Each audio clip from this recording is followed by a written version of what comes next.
welcome back. I realized my overlay didn't update properly. It's not 30k playing tonight. It's Imagine. Imagine versus Big Push Power, like we were talking about in the pre-show. Richard's in chat saying 30k Violet in the house. Nah, my overlay just didn't update. I apologize, guys. But we are about to get into game one of this best of three series. We've already had the bands come out, the coin toss happen. So why don't we jump on over there and take a look at how that turned out. Seems like Imagine won that coin toss. They've opted for first pick, giving map pick to Big Push Power. The bans for this evening, Brax's Holdout and Battlefield of Eternity banned out by Imagine. Dragonshire and Volskaya Foundry taken out of the pool by Big Push Power. We're going to kick things off on Towers of Doom. Game number one on Towers of Doom. Okay, cool. Not Infernal Shrines. I love Infernal Shrines, but I've been tired of seeing it. So glad to see a Towers of Doom game right off the gate. Yeah, I'm kind of feeling you on that. I don't mind a Infernal Shrines match, but it does seem like every team just goes Infernal Shrines first match every single series. So it's nice to have a little bit of switches. Yesterday, actually, when I was casting Girls Gang Squad, it was a full day of maps we don't get to see typically. Like they went to like Hanamura for one. That's not in this pool, but it was fun to cast matches. It's fun to cast some matches on maps you don't get to see too often as a caster. That's for sure. I want to see some people start ripping Tomb of the Spider Queen and Dragonshire right out the gate. Yeah. But I know people ban Dragonshire. They're scared of that map. Yeah. I mean, it's a hard map. It is. Yeah. I was going to say, like, it can be confusing to know what to do on that map unless you've really sat down with somebody who knows how to play the game. I don't know. It's always one that I felt can be a little clunky if you don't have the right coordination with your team. That's for sure. Towers of Doom, though. What are you expecting to see here? What are some things you want to see? I would like to see some. I would like to see some macro play. I want to see people be able to kind of. We know what the timings are. We know what teams want to do on this map, with the sappers and whatnot. We know what kind of offlaners are typically the most prioritized. How are we abusing that? How are we anticipating those things? What are we doing to maybe slow down what we know the enemy wants to do? When are we taking our fights? How are we taking our fights? How are we playing around are we stalling them out? Are we looking to rip the temples, right, the altars right away? Mm-hmm. Are we taking other structures? Blah, blah, blah. So we'll see how it goes. Yeah, obviously on a map like Towers of Doom, there's a bit of priority put into what you can get on your off lane. Typically, a lot of teams like to play it, have your off laner to double soak between mid and top. So you need to take into consideration that you want something that has some survivability there. If there's any opportunity for ganks from the enemy team, that you can just back out of that and stay alive. We're waiting on one additional player to join the lobby. Hopefully not too much longer before we get into the draft. But Goon, what offlaners would you expect to see picked on Towers of Doom? I mean, I know which ones are highly prioritized, right? Like Dahaka or Blaze. Every once in a while, there's potentially a Hogger that comes through. We see things like Blaze and Dahaka because they're hard to kill. Dahaka has a global right that he can use to invade sappers and things like that. But I think if those two are either removed or I don't want to say remove, or maybe one team has one and they're stuck with something else. Maybe we'll start seeing things like Leoric, maybe the Hogger and the Urel. Mm-hmm. But if we see those things, I would love to see teams try to abuse those heroes. They have lower wave clear, and Urel has lower wave clear, and Hogger is a little squishier than the other offlaners. He's more of a bully. He does more damage to the opponent. But he doesn't necessarily. He has one route of escape, and that's his spin. Mm-hmm. You have things like Falstad, or a Tychus, or a Tracer, or something like that. That's just being annoying for that Hogger to stop his rotations. You're going to control a huge flow of the map, and I think this comes down to if Dahaka's banned or not, and Blaze. I think those two have to be like one team has to have Dahaka, and Blaze can't exist, or vice versa. Like they both can't be on the board in order for that strategy to work. I really like the Dahaka pickup on Towers of Doom as well, because it allows you to Mhm. potentially force some early camp invades on those sapper camps, especially if you can see that other offlaner up in top lane not even close enough to rotate to help the team. It's an easy 5v4 and just an easy way to get a little bit ahead in that early game. Maybe even open up. Oh, you did not just time out Dax. Gonna have to you're abusing your mod power. It's been a Wait, day, what do you Coon. mean? What do you mean? What do you mean? But no, that's why I like seeing it. Dahaka picked up some of those early game engages, and then even into the late game, I've seen people make very, very good effective use out of the global on Dahaka to consistently take 5v4s all match and kind of just run over teams on Towers of Doom. Yeah, yeah. I mean, yeah, it's tough, and he's a very powerful offlaner. Enables different kinds of strategies as well. Can double soak safely. You can do some crazy push comps, some insane pick compositions with a Dahaka on your team on this map. It's a very flexible. It allows for a lot of draft flexibility. Just as an update, one of the players is having that version mismatch bug when you try to log into the game. So they're Oh, I got trying. that today. Yeah, I had it a couple days ago too. I don't know. It seems to be all the rage with HOTS lately. We don't get a lot of new things happen in HOTS. So when there's a version mismatch bug, it's all everyone wants to talk about, right? But no, hopefully it gets in soon. What else are we potentially looking at here? I mean, you're talking about prioritizing some kind of poke for these objectives. Maybe we see something like a Junkrat picked up if it makes it through the ban phase. You could potentially go with something like a Li Ming here too, since you don't really have to worry necessarily about wave clear on this map if you're going to have your 4-man sitting bottom most of the time. Maybe it depends. It depends on the offlaner that you have, and if your offlaner is safe enough to be able to double soak, right? I think Sylvanas is a good option here on this map. I do like Junkrat. Junkrat is a high priority on this map as well. You can poke out, you can zone around the objectives, and you can clear waves. You can do that stuff. What's another solid option here? You know, I have seen some people throwing chromies out there. Like she's kind of coming back a little bit. I don't like it.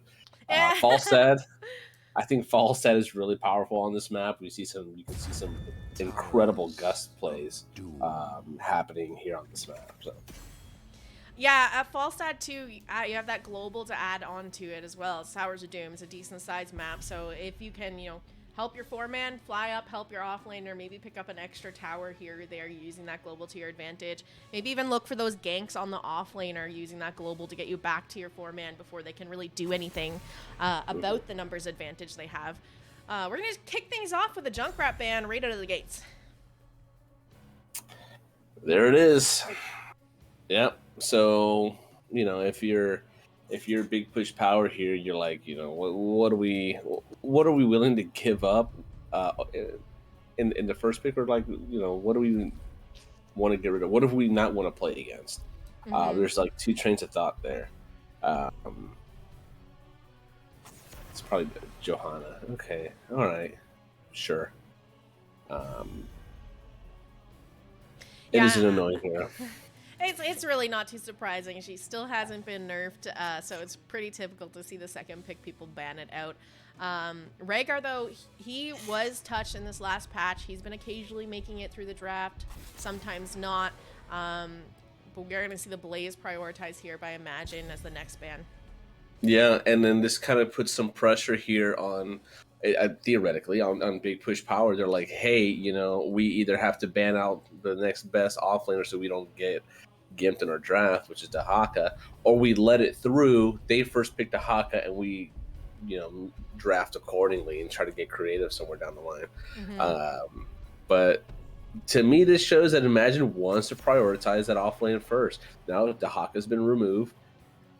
Now we can kind of chill. We can kind of see what options are available in that offlane later if we wanted to. But there's still some strong options. There's the Rhaegar. Rhaegar, pretty decent hero right now, even after the nerfs. I'm curious to see if his prioritization is still a little too high. I think people aren't really playing that well into it. There's some scenarios where I think like you hold off on that and you just like pick Lucio instead, but that's just me. But then we got the Stukov response. solid, flexible support, and then this is probably going to be just like a Vala or something, or a Sylvanas, or yeah, there it is. There's Vala. Again, flexible DPS. Yeah, for me, I'm never really upset about the Rhaegar picks this early in the draft because like you have that cleanse on him still. It's the Stukov picks. If like say Rhaegar was banned and they went with a Stukov first pick, those are the picks that kind of are like, it's a little risky, but okay, I get it. He's a good healer, but I don't know that I like it. Mm-hmm. Yeah. Leoric Falstad. All right, so they're showing their Leoric now, and here, if you're Imagine, you can look to ban out an offlaner again, and kind of leave them with something a little suboptimal. I think maybe you could probably like remove Hogger from the equation here. There's like a Urel, the more typical ones that we might see. But gets out cleared by Leoric, and Leoric can kind of put a little pressure onto Urel as well. See the Anubarak ban coming out here. I think that's okay because it could have been like Anubarak Sylvanas to round this draft out. But I like this Uther ban as well. Hey, Stukov is pretty good with Vala. It's really good with an Uther. I will say though, your wave clear and your macro gets a little weird on this map. If you have double support and you don't really have other options, like strong frontline options, offlaners to be able to clear waves. Ooh, this is interesting. Medivh Diablo. Dang. I'm interested to see what they do with this. I mean, this is like a classic combo. He makes Diablo incredibly hard to kill because anytime he goes in, you just pop the shield on him and he's safe. It's just, it can be tricky as well. Like, you need to really coordinate with your team whether these portals are portals to kind of bait out some abilities from the enemy team, or if they're portals that are hard engage portals, who's going through, who's not. Yeah. I don't. Oh man, the stitches. Yeah. Okay. I don't like that. I mean, they already have counters for it, but okay. Yeah. Yes, they do. But hey, Stitches is one of those heroes where you just land a hook gorge at the right point in the game, and you just like flip the coin in your favor and you win. Yeah, you're right about this Diablo. It's going to be really hard to kill. I will say their wave clear is pretty like lame, and they're going to rely on the Malthael. I was actually like, when we were talking about the bans, and then it just slipped my mind. I was like, I was wondering if anyone's going to pick up Malthael. Like, he has pretty decent wave clear. He'll be fine into Leoric. But my one thing with Malthael is he is a much easier target to gank than some of the typical off lanes you'd expect on this map. So, and they have the fall stat over there already. They have the global to really go for those rotations and ganks onto him. So he needs to play very clean this game. Yeah, he's going to have to play extremely clean. And these rotations are going to have to be super fast here from Big Push Power. They're going to have to use these portals to rotate. They got to portal in, clear the wave, portal out, and get out of there. Because, I mean, there's some pretty decent wave clear here for the side of Imagine. They've got the Falstad. They got Sylvanas. Rhaegar has decent wave clear. Falstad probably going to be harassing this Malthael all game, and that's going to be really annoying for him. And then what do you do to deal with that? Do you break the Medivh off to help cover that? But then if you do that, your rotations are slowed, and you can't clear waves fast to begin with. I don't know. This is a really I like the draft from Imagine much more for sure. Yeah, I'm kind of leaning that way as well. The only thing that's kind of throwing me off is Stitches is always a wild card. If he hits his hooks, it's like easy game. If he's missing and he's having a rough day, then it definitely becomes more of a challenge here. I wanted to say too, there's not a ton of wave clear, really a lot, especially in this early game, to stop like a Sylvanas, Stitches, Rhaegar from just kind of sieging down. I don't think Vala is going to be able to pump up enough damage to really just shut them down if they wanted to try to siege some structures in the early game. So I'm going to go with Imagine, but it might be a pretty close match here on Towers of Doom. Let's go ahead and jump into the game. On the left-hand side, we have the members of Imagine. McNulty will be on the Leoric, JTR playing Falstad, Breakwood on Sylvanas, Richard on the Rhaegar, and we have Virtuoso playing Stitches. The battle begins in 10 seconds. On the right-hand side in the red, we got Big Push Power, C2D2 playing Malthael. That just got buffed, by the way, recently. Sobern on Stukov, Frog Stellar on Vala. We got H2O playing Diablo. And last but not least, Minikin on the Medivh. I will say that damage that comes out from the Malthael now is a little annoying. You're like, man, that wouldn't have killed me before, and I felt that like I died. That kind of sucks. Yeah, I've been kind of waiting for him to show up in some of side. these games after the last patch, and I mean right away there we go talking about Falstad harassing Melthiel all game, and it's happening right at minute 1. Yeah, it was a little weird that nobody from either team decided to clear mid. That is actually, like, I think, if anything, that's a blunder more so for Imagine. They can clear that faster than the enemy team can and can show up in any lane. They'll show up in the lane very quickly. They got Stitches that can pull people out. And now, like, right out the gate, we're behind here, and we have the better wave clear. It's very important to get your waves set up at the very beginning of the game. Now we're going to see JTR cleaning up mid lane. Camps are up now for these teams, and they are both starting them up. I'm not expecting to see any invades here. Probably likely going to finish these camps pretty similar times as well. Chat is having a good discussion on whether the Medivh is going to counter the Stitches enough. I mean... Oh, there's a silence drop there. McNulty getting caught out, and that's going to be first blood here for the side of Big Push Power. Yep, right away. Again, this looks a lot different if they cleared mid together and then harassed the rotation up instead of just waiting for Malthael to just walk up there for free. But yeah, looks like the Sapper's going to get cleared out here from the side of Big Push Power, and they're going to keep pushing through. There's already a Talon's advantage. It's pretty good. This is a really good position that you want to be in if you're a Big Push Power. Got those Sappers walking in here. Sylvanas is going to go ahead and use the trait to shut those down, deny some damage onto that wall if she can. One is going to walk through. Let's see if the second one is going to be shut down here. There's the hook going out, but it does not connect. Meanwhile, Leo and Valstad going for that top camp. Ooh, they canceled the fly. There you go. Stitches has to pick up the mid soak. Yeah, they're behind in XP, almost a full level. It's gonna be like a full level, pretty much. That's kind of crazy. Yeah, I wasn't expecting if there was gonna be a team that was sieging at this point in the game. I was really thinking it was gonna be Imagine, but they're managing to get some decent damage onto this front wall of bottom keep. There we go. Catching up. They fix her way. I like this. Now you put the Falstad in the top lane. He's the global. Now Leor can be the one to rotate mid. Cool. Looks like Leor's going to go for the channel here. JTR getting the interrupt onto C2D2. He's going to leave a 3v3 down at that mid altar because Miniken did rotate up. Frag Cellar quite low down here on that Vala. H2O caught a little bit out. We have that shield coming out to keep him alive longer, but all eyes are on this Diablo. Let's see if they can chase him down, and they will find that pick. C2D2 is now in there, thinking maybe he can live, maybe get some damage put out, but hooked back into the fight. He's going to be the second to fall in this engage. The altar does go over to the side of Imagine, bringing the score 36-32, and look at Imagine. They're a little bit ahead on XP now. They've made up that difference. Oh, yeah.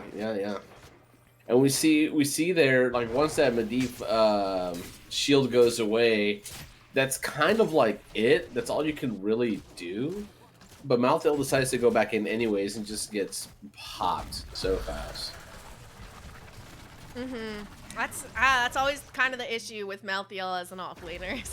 He's not beefy, can't really stand up and fill the void of a tank. Richard, he's getting caught out here, a little overextended in that bottom lane, but able to drop the totem and slow them and run to safety. He was on a journey. I don't know where he was going, what he was doing over there, but hey, walks away. Debated. Outplayed. Big brain.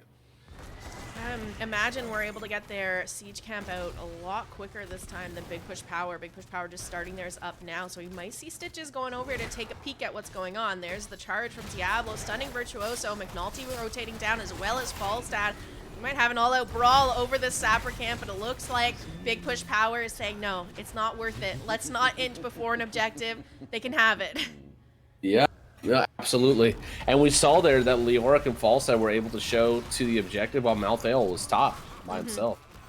So that was a free Sapper. Good portal play there from Medivh to get the team out.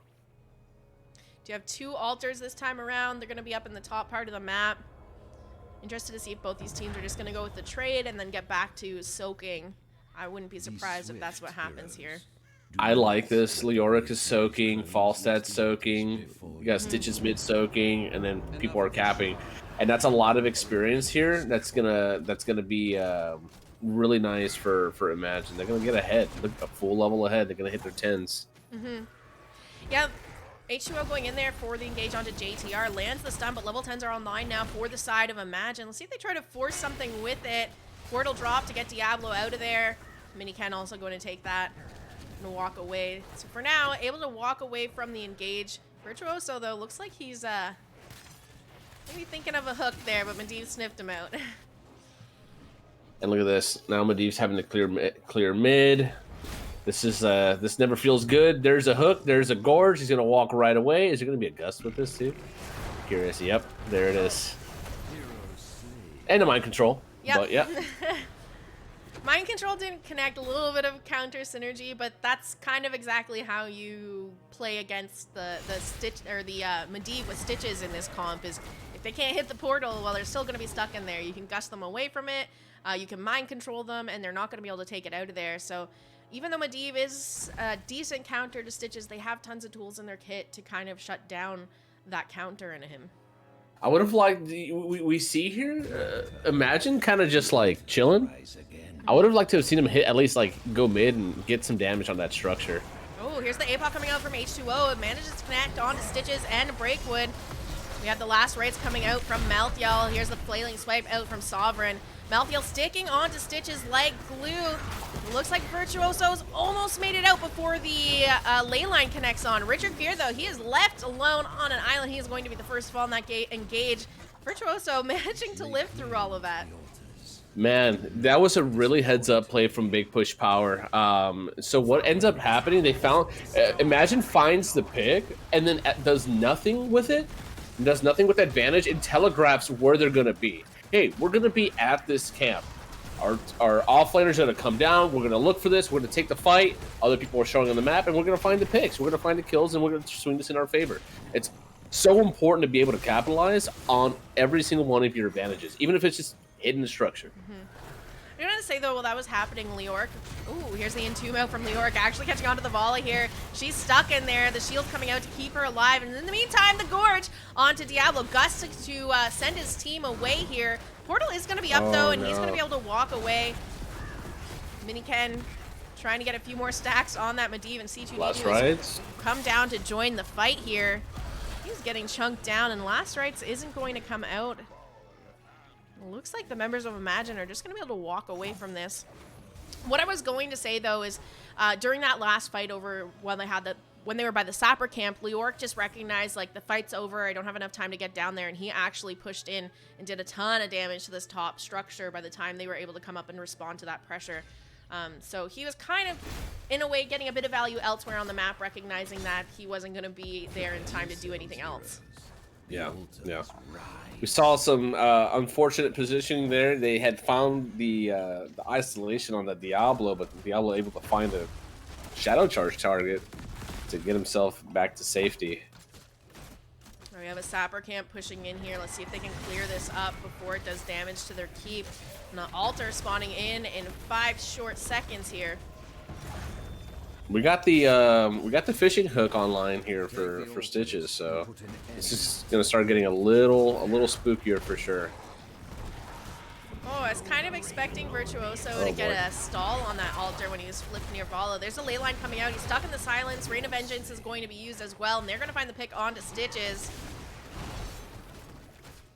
Yeah, and this is the tough thing. This is a tough thing with Stitches, right? You, like walking in, you have to walk in and do stuff. Pretty difficult to do, especially against Diablo. Absolutely. No, oh, they bait out the mind control with the portal. This is what I was saying earlier. Like, it's fun to play with them in Deep because those portals, sometimes they are literally just drop for you to bait out abilities. They're not necessarily portals to go in, and you saw that. Baited out the mind control. That's huge. We see the Sapper camp invaded here, picked up by Big Push Power. And they're looking to try and walk these in maybe once again, but H2O is getting caught out potentially. The rotation from Leoric. Falstad is here as well. The hook goes out, but Miniken just sidesteps it just enough there to avoid getting pulled in. We don't see Falstad putting in this pressure on the Mouthtail anymore. It was kind of like a thing in the early game, and then it's kind of just fallen off. Nice portal. I think they're going to look for the Falstad here. Yeah, it looks like it. H2O going in onto JTR. He is going to be able to roll out of there. There's the Gorge onto Diablo. Let's see if they have the tools to save him. Miniken's coming over to try and help him out. They gust him underneath the barrage of shots there. Portal's dropped, but he cannot get to it in time. That was funny. It gusted him into the death zone, and they were able to find a kill. All right, that's that coin flip I was talking about, right? The gorges and the random hooks, the random picks. There's a leyline seal. It's stalling, but Breakwood uses a Haunted Wave. Oh, she goes in again. Oh, throws out the mind control, but it misses. Richard's going to go for the channel on this altar. There's a bit of a fight breaking out over the top right altar here. McNulty and JTR just trying to stall it out a little bit longer. They're going to get that bottom one, though. The right one's going to go to Big Push Power, and that's going to bring the score 20-19 in favor of Imagine. It's a very close game here so far. Or 21-19, my bad. Yep, bottom sappers going over. Yeah. Oh, this is a Mithril Mace, Leoric. Okay. I didn't account for the fact that they actually took that top tower on the side of Big Push Power. It's owned by Imagine now. Here we go. Now we're just gonna play the map. Now we're gonna put some pressure on the mid keep. Oh, that's the target right there that you want to get. It's the Stukov, but there's gonna be. They gotta be careful though. This could get turned around real quick. There's a gust to isolate Stukov even more. Now Miniken and H2O on that backside, and he goes down and loses the stacks as well. Oh man, heads up play from JTR there, flying in, using the barrel roll to avoid the rain of vengeance, and then just gusting the support for Stukov away. And then they found some more kills. They're going to go ahead and push this advantage. Looking at bottom keep here. Mid keep is also incredibly low. You can see Leoric and Falstad working on trying to shove that down as well. They're trying to go for a full 6 cap here if they can find it. But Vala and Diablo putting up a defense mid while Malthael works on taking top. Malthael, though, not really the quickest at taking back altars at all. Not at all. This is a really strong altar phase here for Imagine. Imagine that. Oh. Falstad's trying to just keep them off of this top bell tower a little bit longer here. But I hope that he doesn't infort or stick around too long as these altars spawn in. It looks like Big Push Power is just going to forgo this altar phase, get back their structures, try to get a little bit of stability back on the map for them right now. Yeah, absolutely. Like, the worst thing they can do is just, like, in, right? There's 3 sappers going down the bottom side. I would almost want just say, hey, just let mid 4 go down, convert it later. Don't let these sappers go in and get bottom 4 back. Yeah, we're at the point, too, with only 9 shots left on the core of Big Push Power. We might see more of a priority on the boss. Ooh, the panic.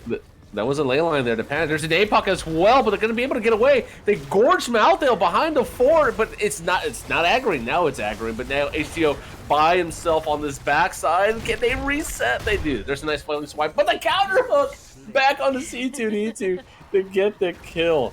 It's the Stitches factor, man. It's the Stitches factor. Look at this fly gust.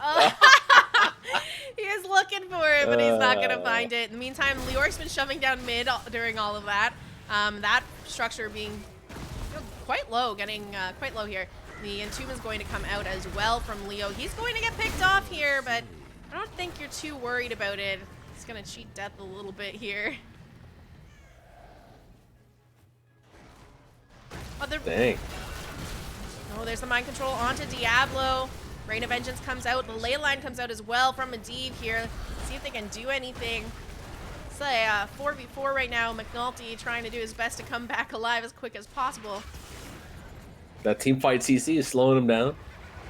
People forget about Leore. Like, oh, we got him. Let's fight. And then all of a sudden, it's like, wait a second, we're not killing things fast enough. And you see he's got like 2 seconds left on that death. You're like, oh, damn it, we're dead. Just Oh, false dad. Be swift, hero. well, they're gonna portal to look for it. Miniken wants this kill. Misses that ability though. See one more auto and he finds it, but Falstat's gonna bro out. In the meantime, down in bottom lane, they do secure another altar on the side of Imagine, leaving one core shot on Big Push Power. Well, Breakwood goes in. There's an APOC combo on a nice cleanse, and Will of the Forsaken there to be able to dodge that. Entomb splitting the team here. Oh, McNulty auto. There we go. They find a kill there on the C2D2. And this is rough. One more shot. There's still a boss available here, and there's only one play. Well, this is checkmate, and then the only play that Big Push Power can do is to stop this from happening. And we don't have Leyline. Nope, Leyline down for another 50 seconds, so this is going to be game. It doesn't even look like they're coming over to contest this. Gus is going to be used as well. And that'll be game 1. Over to the side of Imagine. They're looking pretty strong right now off of game 1. Yeah. It was one of those moments there for Big Push Power where you're like, oh yeah, that's right. The boss was up. Oh my goodness. Who dropped the ball on that one? Who did that one? All 5 of you. That's what happened.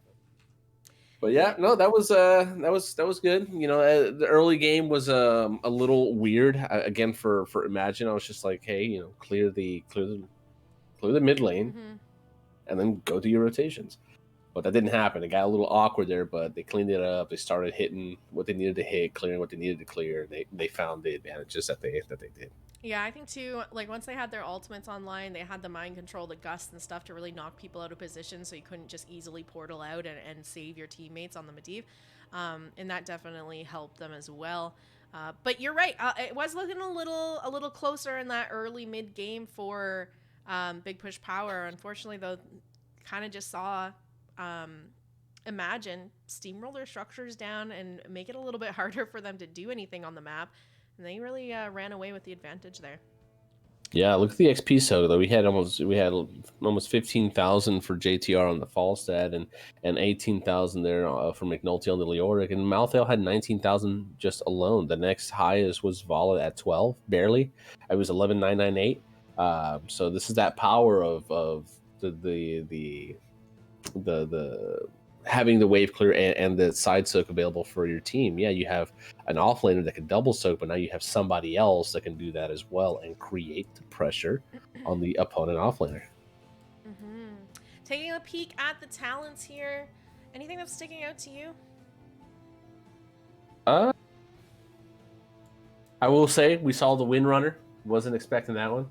But it's cool. It's cool. It comes out every once in a while for the sick playmaking. You know, I'm always curious to see Touch of Death here on Malthael at level 7. I always feel like I'd rather just go with oh my goodness, what's it called? I forget what it is, but there's some talents there that allow you to apply marks and whatnot. I think it's at that tier. I'm pretty sure it is. I think it's kind of hard to not want to take that at 7 into Rhaegar, though, especially he's got Ancestral Heal there. Sure, but then at the same time, like 50% of Ancestral Heal is like the Ancestral Heal still went off. Do you have the damage outside of that to find the kill? And it wasn't like the Last Rites was getting the value that it needed. Yeah, no, he really wasn't for there not really being that much to protect from a Last Rites on the side of Imagine. He really wasn't finding the value that we were expecting there. He's popping them on almost full health targets a lot of the time, I think. Yeah, and this is just me. This is the problem with healing reduction in the game that is lower than like 70%. I think in order for healing reduction to be effective, it has to be 75% and above. Anything under that is not enough. You might as well just go different talent, personally, but unless it's like low, like you're 50% heal reduction on like a Lucio heal, then it's like really impactful. Then you feel that.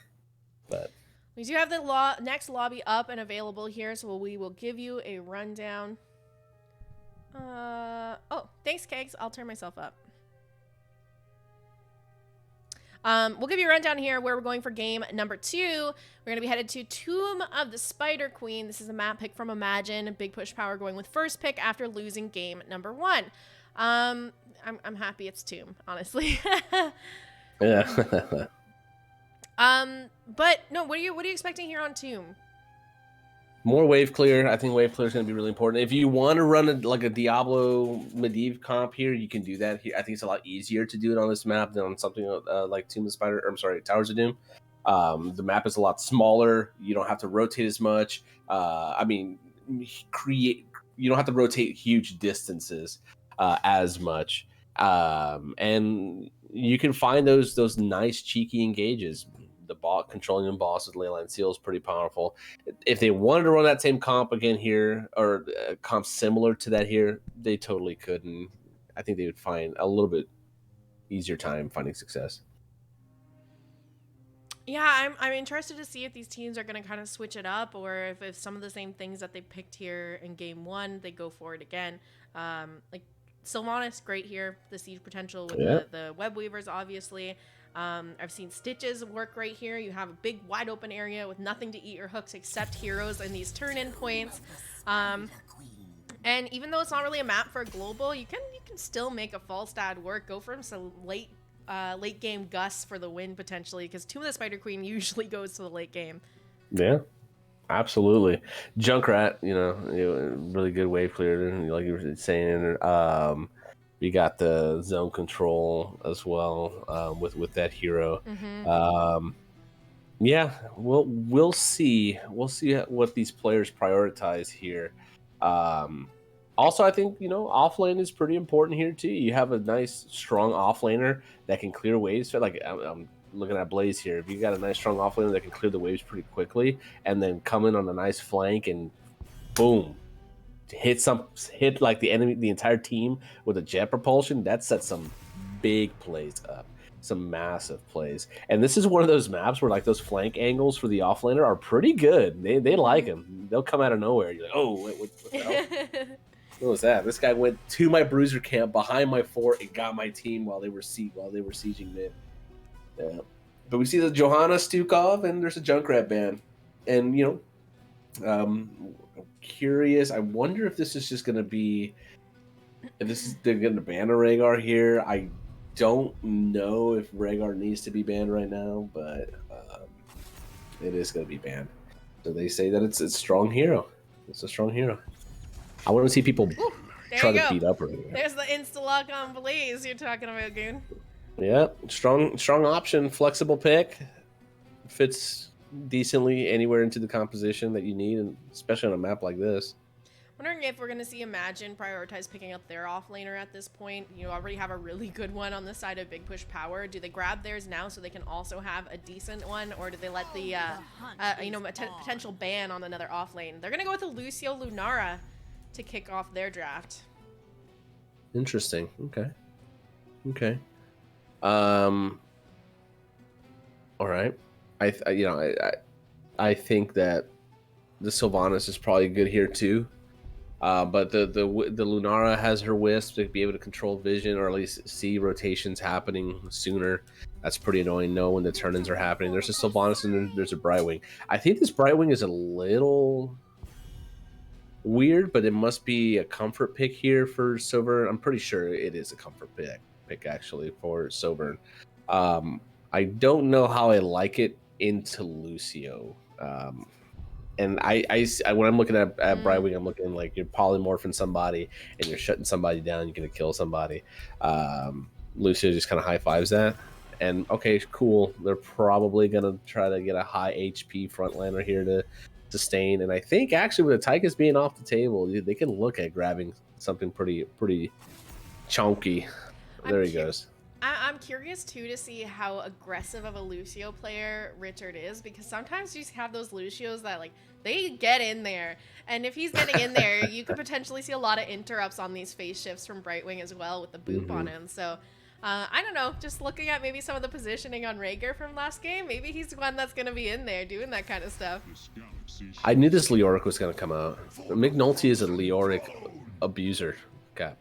He likes his Leoric for sure, and it's not a bad matchup into Blaze whatsoever. Mm-hmm. And a late game 20 and Tomb is pretty spooky. Absolutely. Onto a Blaze too. Yeah, and Tomb up until that point though, you know, they have that bunker to drop right beside it. You can jump into it. It is a little bit of a counter here. Genji getting picked up here by Miniken, and it's going to be an ETC to round out the draft of Big Push Power. A couple heroes we don't see that often. What's your thoughts, Goon? I don't know what this Genji's going to do. Okay, maybe you're going to look to harass Leoric. Sure, but could that have been something else that kind of provides a little bit more for your team? Like maybe a Greymane that can also put pressure on Leoric, on Anubarak, and any three of those heroes that we see from the side of Imagine. I mean, and he kind of brings his own wave clear a little bit as well, and he hits buildings pretty good with the Sylvanas. This ETC is a little strange to me. That one was. I'm thinking What if this is an off lane ETC and a tank Blaze? I don't think so because C2D2 is playing the Blaze. So. I don't know if I would. Yeah, no, that's kind of weird. I don't know. Every time I see ETC, I think it's kind of weird. But it'll be interesting to see.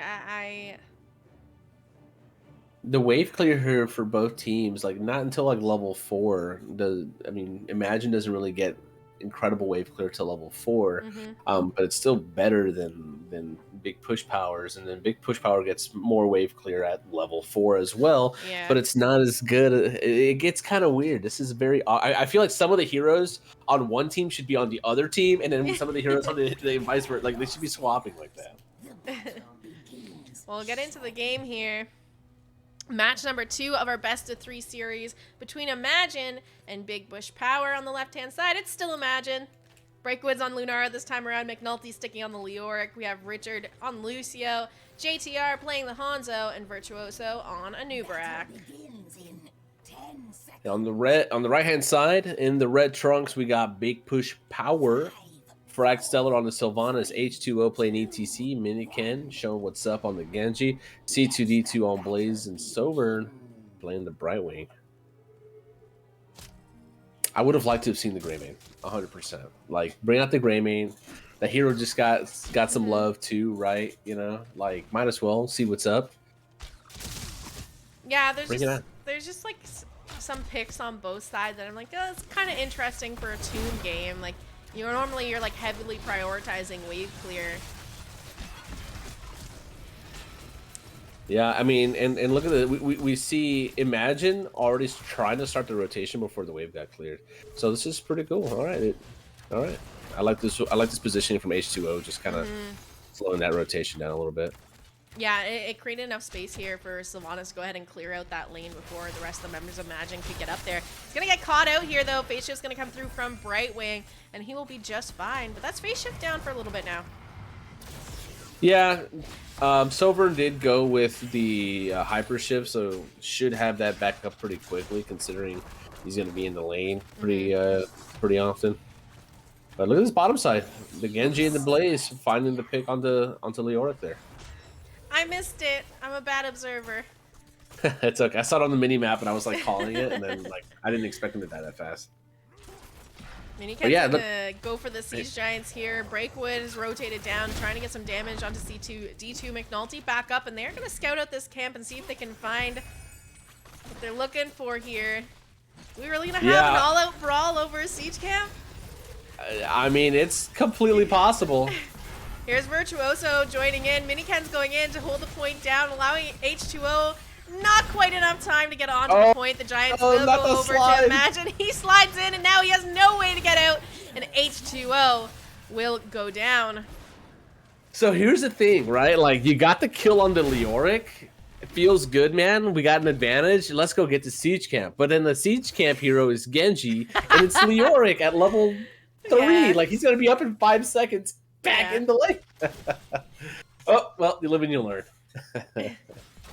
We're going to see priority on these bruiser camps now, though. Richard and Breakwood working on that. Over on the side of Big Push Power, we're going to see C2, T2 start to clear that one up. Dax says bottom boss OP. There's a power slide there onto Virtuoso. Rag Stellar trying to get some damage out there, but it's not going to be enough to secure the kill. Looking here at some of these talents and seeing what we got. Ooh, we got the Shuriken Mastery. Okay. Okay, Unstable Anomaly coming out. Interesting. I thought we would see the Magic Spit here, having your critical mist up against all the slows and the stuns could be pretty nice. But I guess if you don't want to step up to auto, it gets a little spooky. I don't know. The slow on Unstable Anomaly, I guess, is nice, but a 15% slow and 2% max health over just having my trade up more often to me just sounds... I don't know. I never liked this talent when I played right wing. Oh, nice ice step there. Looking for Sovereign here. Gonna see Sylve try to go for the turn in, but that's not gonna be allowed. JTR shutting that down. Both teams here sitting with a turn in. They just need to find the space to actually drop those gems in. I think this too, because we just saw the Wisp was now just killed, but Lunar was keeping an eye on bottom turn in the entire time. Now the members of Big Push Power are getting huge turn in down here. That actually happened. Not enough to actually summon the Web Weavers quite yet, but they just turned in almost all of their gems needed uncontested there by going to bottom point. Yeah, but now there's 8 gems on 2 people here. That's the tank and the healer. Oh my goodness. Oh, I think Braywood gets it in top. She got it in top. She turned in 5 and got it. It's like both these teams are forgetting for a second. There's a second turn in to keep an eye on. But these Web Weavers will be secured here for Imagine. Let's see what they can do with this first Web Weaver phase. It's still pretty early in the game. Usually these can be cleared up pretty quickly.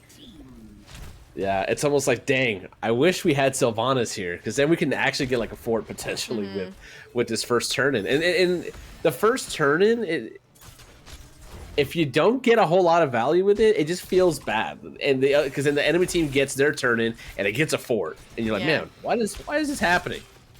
Why is this happening? But look, they're focusing topside here. They are, and right now a little bit of free push because there's priority put onto mid lane by Big Push Power. We're going to see H2O kind of coming up on the flank here. Sovereign coming in with a phase shift to give the heals to ETC, but they did a decent amount of damage to this front wall on top fort. They're still up. You didn't get the XP from them. Even though it's not a whole lot, it's still something. Yeah, they got bottom. They weakened bottom up a bit. Cool. All right. And all in all, 24 gems on the Leoric. Is he gonna die? There's the slow, but that's all they're gonna get on him there. He's gonna be able to just walk away. McNulty going to Hearth. And now H2O looking for that turn and has those 8 gems. Breakwood doesn't stall. Richard misses the boop, and that'll be Web Weaver secured here by Big Push Power. Oh man.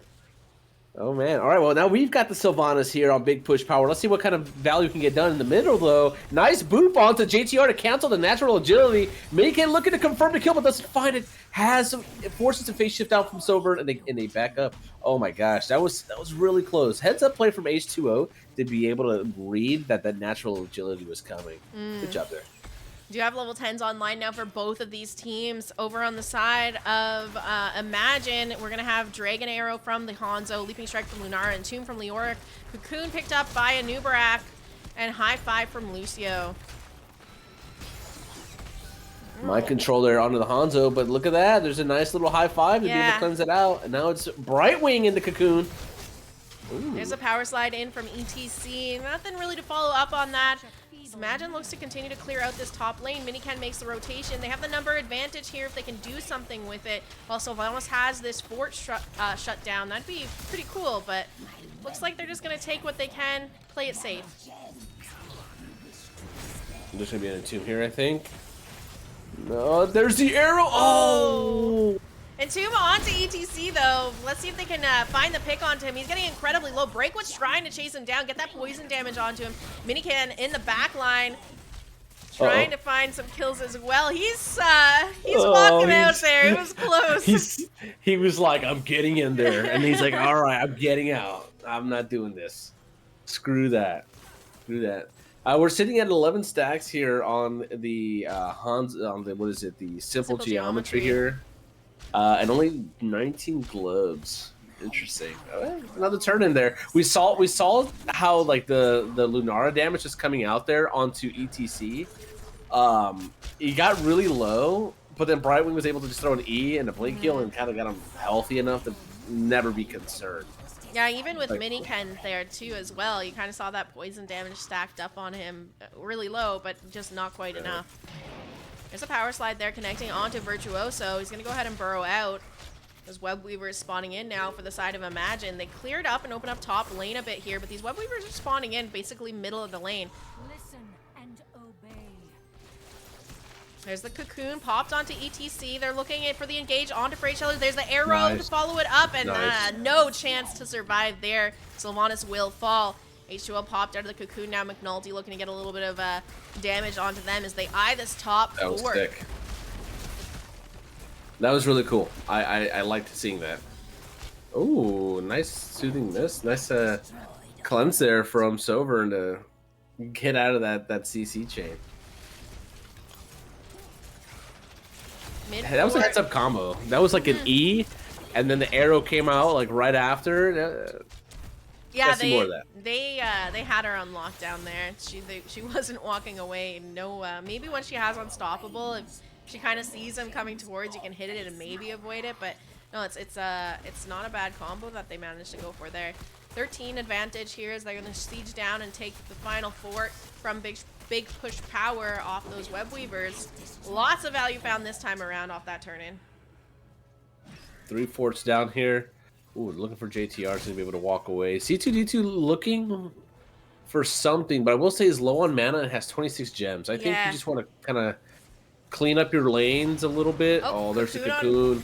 Onto the Sylvanas there. H2O power sliding away, and here comes the Entomb, but bunkers drop, so you can just pop right into that, and out of that you get a little bit of armor, and you are safe to go. However, C2D2 is getting chased down here. The phase shift is going to come in from Sovereign to keep them alive, but now the team is split. Can they find the kills they're looking for on the side of Imagine? Mind control out here onto Richard. Richard is in trouble. He's managing to stay alive, but the chase is on for him. Miniken's going to find the kill on that Genji. Mosh in the back line here, locking down Anubarak for the time being, and now Imagine are on the retreat. Nicely done there from Fragstellar on the. I'm gonna shout out Fragstellar here on the Sylvanas. They were chasing. Imagine was chasing down C2D2 in Sovereign, and Fragstellar comes up on that top half of the flank near that bush on the right side, and finds the mind control and the pick onto the Lucio, and kind of swings that fight back around. And then chaos ensues. We got mosh pits. We got Genji wreaking havoc, and the rest is history. There was just so much happening to their team. It was very kind of split in that fight with the mosh going off on one side of it, and yeah, they really got turned on there on the side of Imagine.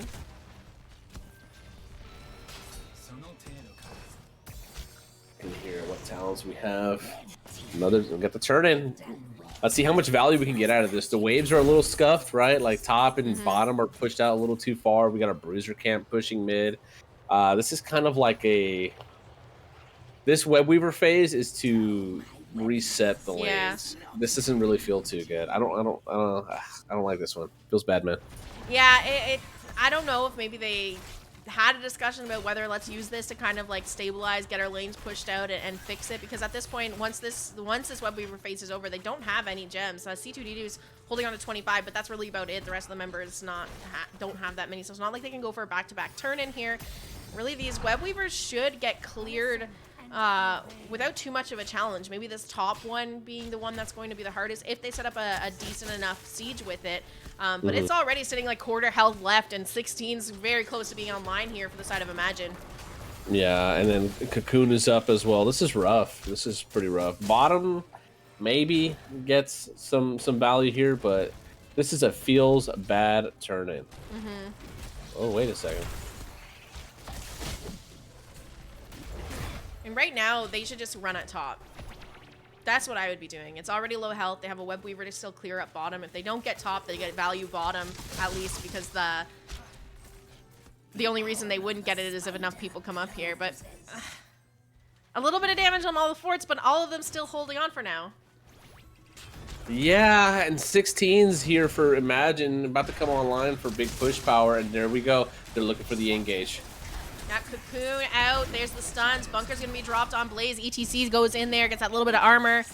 They're looking for the counter engage. Stun out onto the Leoric here, and Entomb dropped as well. Here's the Mosh. It does not connect. It's going to be canceled.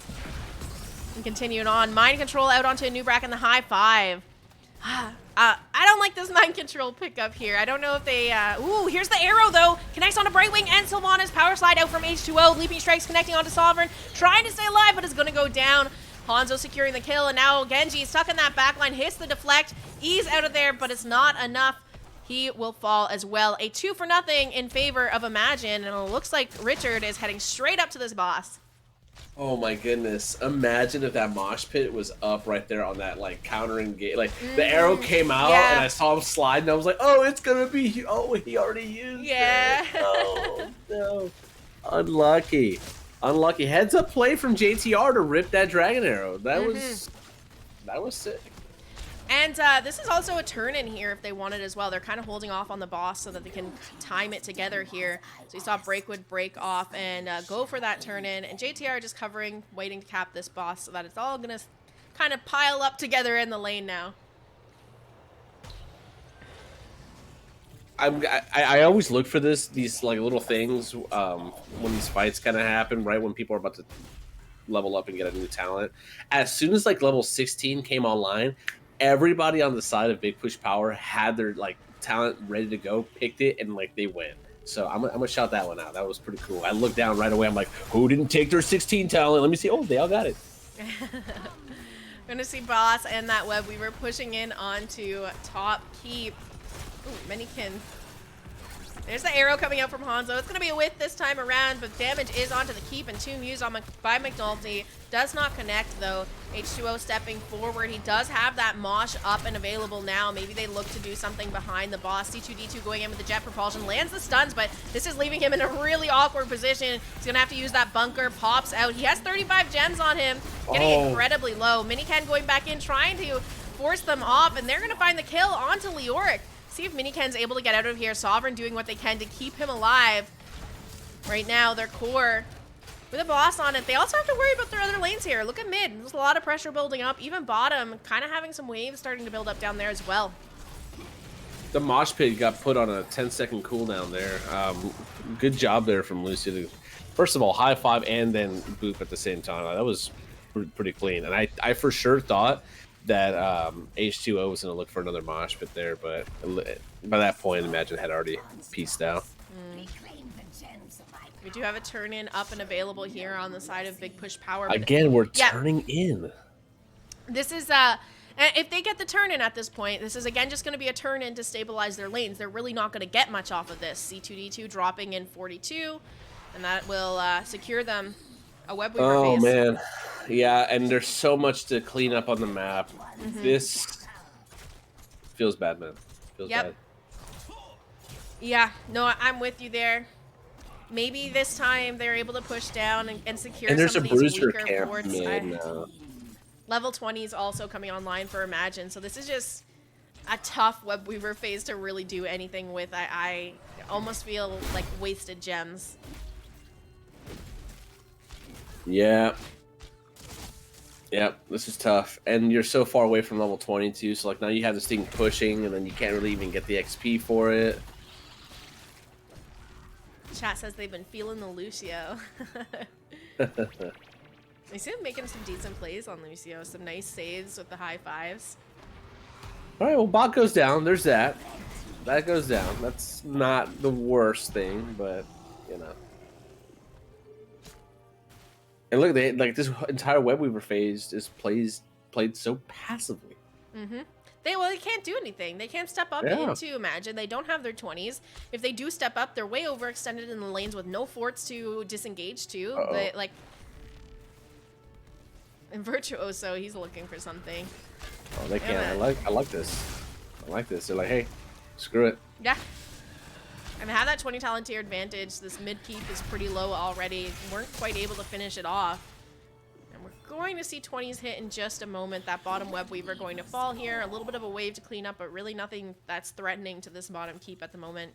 Okay, I thought they were gonna just straight up just confirm that keep, like 100%. Yeah, me too. Look at But it's left. Look yeah, they didn't, and then like that bottom wave is pushed out, which now allows Big Push Power to siege up somewhere else on the map, and they're gonna do it. They're gonna take advantage of it and go top. There we go. Top fort secured here. Boss is coming up in about a minute. Death Metal. Death Metal Gamer. We're Zanshin gamers out here? Oh my lord. Oh my goodness. Not done with the quest either. So, not a whole lot of damage has been deflected this game. Well, there's the Entomb coming out. Power Slide and the Mosh connects onto Virtuoso. Immediately shut down, though. Polymorph there onto McNulty. He gets the high five. Richard trying to back off now. Miniken using that Dragon Blade, trying to finish off McNulty. Can he get that last little hit? It is going to be Blaze securing the kill here. They're on the chase for more as Breakwood getting incredibly low. Uses Leaping Strikes.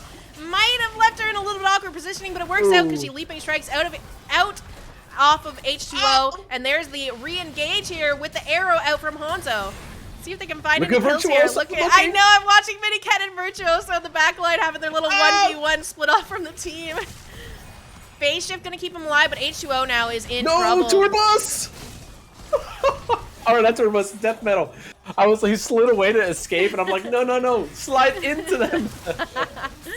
It's going to be a 2-for-2 right now. This is a long, drawn-out fight here. It looks like Sylvanas will be next to fall. Breakwood low but living. C2D2 the next target. There's the Buried Alive out from Leoric to secure the kill. Sovereign, the last one left up, and there's no hope for him. It is going to be a full team wipe from Imagine.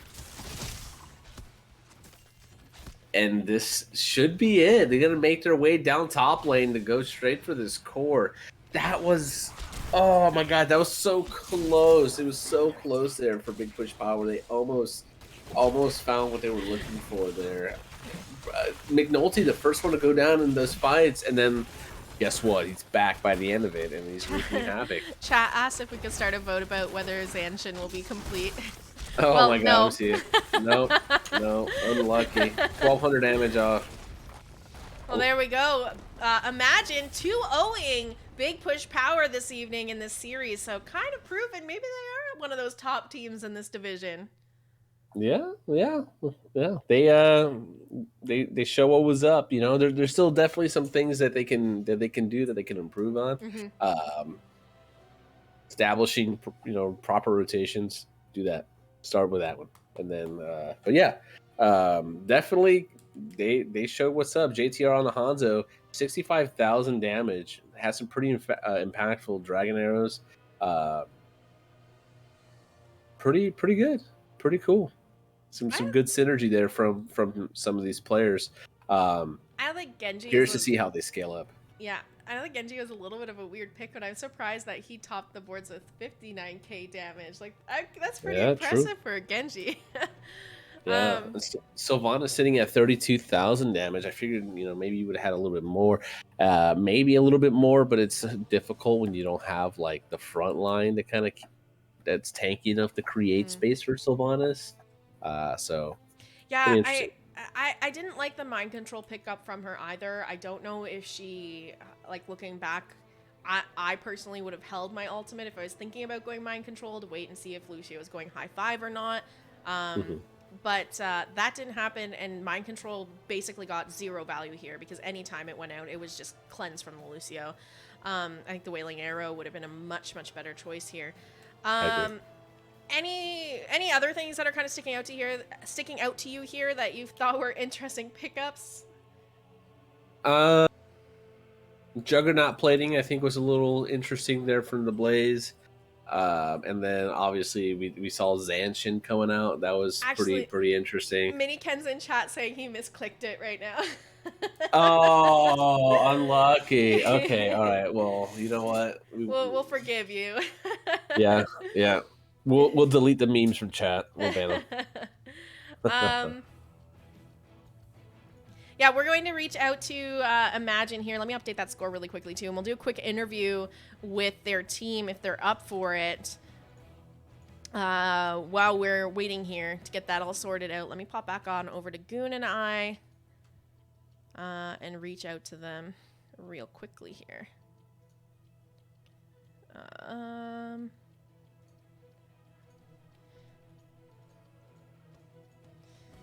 They were pinging me.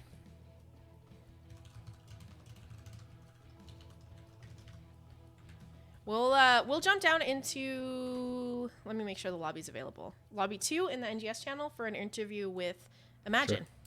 I'll meet you down there, Goon. Alrighty.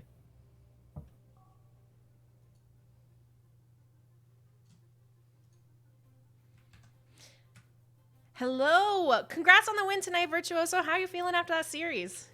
Oh, we're feeling great. A little jittery after that last fight, but pretty good otherwise. Now, you guys, a little bit fresher of a team into NGS. What kind of prep have you been doing leading up to Storm Div? Or sorry, Heroic Div. Just a little bit of. I think it's been like 1 scrim a week plus. Well, I guess beforehand it would have been 2 scrims a week. Like we play twice a week, so it's either 2 scrims or a scrim and a match, and then light VOD review and stuff like that. Do you have anyone that's kind of coaching your team or helping you guys grow, or is this just like a team effort, all of you kind of bringing your knowledge and sharing what you can? We don't have a coach. It's something we're open to, but yeah, it's a collaborative effort. Although I think everyone would agree, I probably talk a little bit more than everybody else. Now, I was wondering how exactly you guys found each other to make an NGS team. Okay, so this is kind of well, the core, I guess, Jader and I, or JTR, played together on Archon for a couple of seasons, and we knew Richard Gere from, I think I played on a team with Richard before. A few seasons ago, Nobo Esprouts was the name of that team, and then McNulty and I played together on 2+2 for a season. And I think Jader played with Breakwood last season. I forget what the team was there. But yeah, so just kind of, we all knew each other, a couple layers or degrees of separation. And yeah, we were trying something new this season. Well, seems to be working out fairly well for you guys. 2 dominations so far in week 1 and 2. Are there any teams coming up that you are a little bit nervous to face? As far as I'm concerned, I feel like the only team that we currently can't beat is 30K. Although there's some others that we could potentially lose to. That's the one I'm probably most worried about. But I think come playoffs we'll have a little bit more of our stuff together, and we'll have a fighting chance there too. Okay, Goon, do you have some questions you want to throw out? No. Good game, good series. You guys look good. You guys look like you guys are having fun as well. Sure.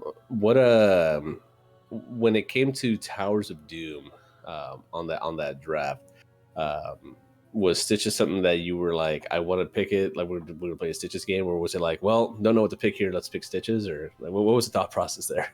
I'm a Stitches hater, by the way. Oh, that's fair. Yeah, I'm not a particularly large fan of it too, although I have played it a little bit in the last couple seasons. He gains priority in my mind on towers, and he gains priority in my mind against double support. Medivh, probably the double support he's like the least effective against, but you still have potential. There was that one bot lane, I got a gorge off of an aggressive portal. So there's like opportunities for stuff like that with him. So yeah, it's always in the back of my mind, like looking for good moments for it. But it's yeah, and I wouldn't call it a standby or anything like that. I know. Cool. Glad to hear that you're not too hype on Stitches either. Good. Nice. This upcoming week, you guys are going to be playing Dragon Strike. Have you guys looked into who's on their roster, what to expect for them? Are you expecting them to present you a little bit more challenge than maybe your last couple matches? To be honest, I don't know. I've been taking it 1 week at a time as far as prep goes and stuff like that. The only time I'm looking more than a week ahead is if we're trying to schedule scrims with someone who we might be playing in the future. So, sorry, I can't give you more insight on that one right now. Fair enough. My prediction based on no information is that we will win. I like the confidence. No, but fair enough. I didn't really look far ahead when I was playing either. Just next week, that's all that matters. But no, For sure. any shout outs here before we wrap things up, Virtuoso? Oh yeah, of course. Shout outs to my team. I think we did really, really well tonight. Obviously, I'm never going to be happy with our performances, so there's a lot of gunk to clean up and whatnot. So ever looking forward. Shout outs to the opposing team, big push power.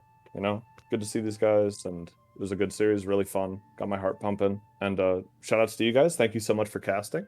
Really appreciate what you guys do, especially on Tonight of All Nights, casting the more important game. So.